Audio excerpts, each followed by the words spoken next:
ഡാ മിക്കു, നീ എന്താ ഇവിടെ ഇങ്ങനെ കറങ്ങി നടക്കണത്? എനിക്ക് ഇവിടെ ചില കാര്യങ്ങളുണ്ട്. ഡാ മൂത്രപ്പരയിലാണോടാ നിന്റെ കാര്യം? ഇവിടെ നിന്നാലേ എപ്പോഴാ ലക്ഷങ്ങൾ കിട്ടുന്നതെന്ന് പറയാൻ പറ്റില്ല. ഏ, ലക്ഷങ്ങളോ? അതെങ്ങനെ?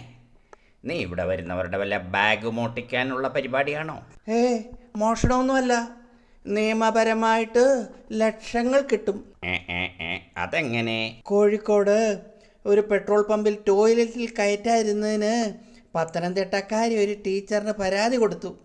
പരാതി കേട്ട കോടതി അവർക്ക് 1,00,000-ലധികം പണം കൊടുക്കാൻ ഉത്തരവായി. അതിന് നീ ഇവിടെ നിന്നാൽ എങ്ങനെ പണം കിട്ടും? എങ്ങാനും ഇതവർ അടച്ചിട്ട് പോയാലേ എനിക്ക് കേസ് കൊടുത്തിട്ട് പൈസ മേടിക്കാമല്ലോ. ഡാ മിക്കുരങ്ങ, അത് പെട്രോൾ പമ്പിൽ പെട്രോൾ അടിക്കുന്നവർക്ക് ടോയ്ലറ്റ് സൗകര്യം, വെള്ളം, വായു തുടങ്ങിയവ സൗജന്യമായി കൊടുക്കണമെന്നാണ് നിയമം. അത് ലഭിക്കാത്തത് കൊണ്ടാണ് അവർ കേസ് കൊടുത്തത്. അതിനാണ് കോടതി നഷ്ടപരിഹാരം കൊടുത്തത്. ഓ, അത് ശരി.